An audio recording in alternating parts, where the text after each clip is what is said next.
Hello everyone, I'm Brian. Today I'm reacting to Secret Behind the Last Words of a Dying Man by Gaur. Secret Behind the Last Words of a Dying Man. Well, we have to know what those words are, so anyways, I thought this was pretty interesting. I'm wondering what were the last word and what is the secret behind the last words. Let's go and get started.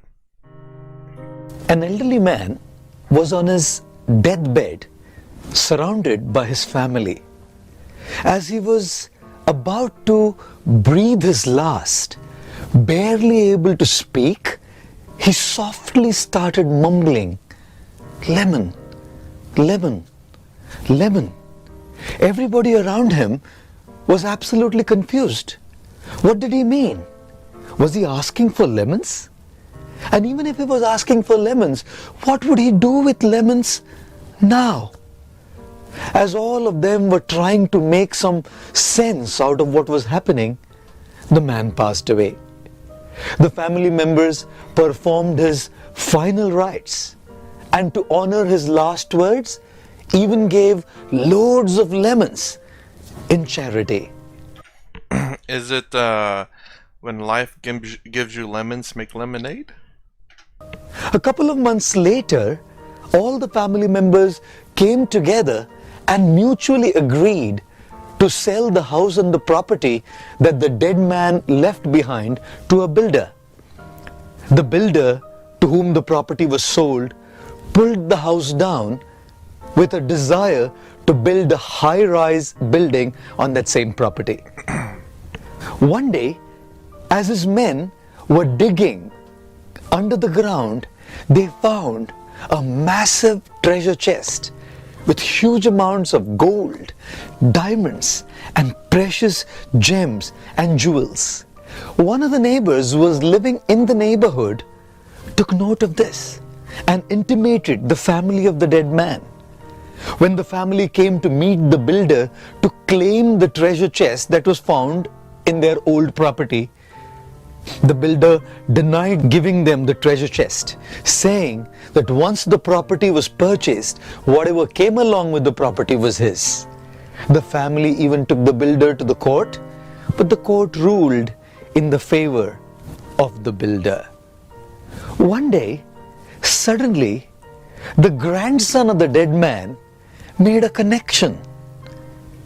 At the very spot under which the treasure chest was found in the courtyard used to exist a lemon tree. Oh my God! Was that what Grandpa was trying to communicate when he was mumbling, "Lemon, lemon, lemon"?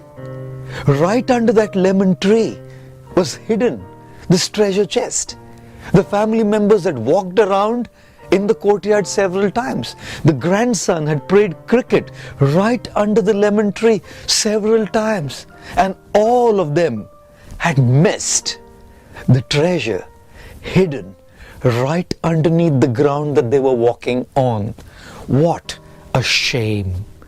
Now, can't wait to can't wait to hear what the kicker is of the story, because I think he's about to get to it. But I mean, it's just to talk about the story alone. I mean, it's fair enough. They sold it to him. They said sold it to him. So you know, it kind of sucks. That's why you have to kind of make sure you check everything. But then again, you know, there could be some stuff found that you don't know where it's at. There is a treasure hidden deep within each and every single one of us. We are all gifted with something very special, something very unique deep within us. Out of the 7 billion people living on planet Earth, no one can be you. You are you. Do not try to be someone else. Be yourself. Dig deep within yourself. Dig out the dirt of complacency. Dig out and pull out the dirt of lethargy. Dig out the dirt of self-doubt. Dig out the dirt of conformism to social standards of success, and discover that treasure deep within you which you are gifted and blessed with. And when that self-discovery happens, not only will you be super effective, but you will find deep satisfaction within the core of your heart. The next time you see lemons, remember that you have to begin the journey of self-discovery, even if it is late. And to be honest, it is never too late. I'll say it's a very weird story about treasure underneath a lemon tree that everyone plays under. I don't know if that really went well together, but I get what he's saying.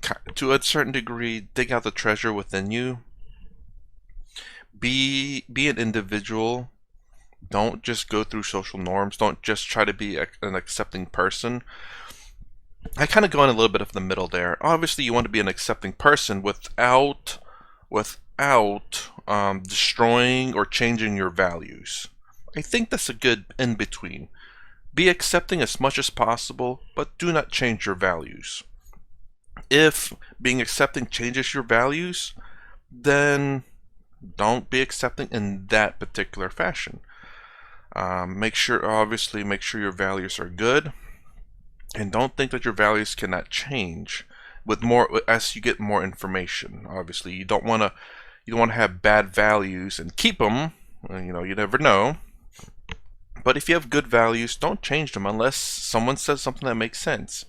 This is the reason why I always say, again, hear people out, listen to them. You can disagree on some things and still be friends with people and talk to them. And it seems like at least in America, it seems that way. But it seems like it's, again, just in developed areas. It's not just nations, just developed areas. If you're not exactly like them, like a carbon copy of their thoughts and their body, you are thrown to the side. I don't want to know you. I don't care about your opinions. There's no chance for talking. And that's what they're saying in America. There's this divide going on. This is splitting more and more and more. And I do think that's happening, but hopefully not to an extreme degree, because people are not willing to talk anymore. They just say you're either with us or against us, and that's it. And that's kind of a bit harsh, because then there's no room for talking. There's no room for compromise. There's no room for convincing the other people, or to a compromise where it says, okay, what you say makes sense. We can't just swing all the way one way. We have to do it in steps to ease into a change. But yeah, the divide is getting bigger, and but again, like I said, listen, hear people out. Do not compromise your good values. Listen and be open to them.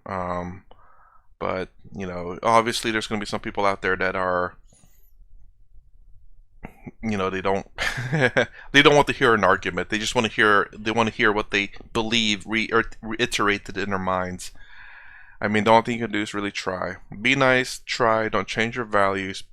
Be as accepting and kind as possible without changing your values. That's the main point. Change your values if more information comes that you see that seems to be better, and have good values. I guess that's the first and foremost, is to have good values. Think about your values, make sure that they are good, and then be open to changing them. But if they're not, if the discussion of you changing your values is not it doesn't convince you to change them, then don't. But seems like modern day you have to be 100% their way or not at all. There's a joke, there's a joke some time ago where the far left says that if you're not as far left as them, you're far right. So if you're not as far left as them, far left, you're pretty much over here. There's no here, there's no here, no here, no here. This is center, no here, you're right here.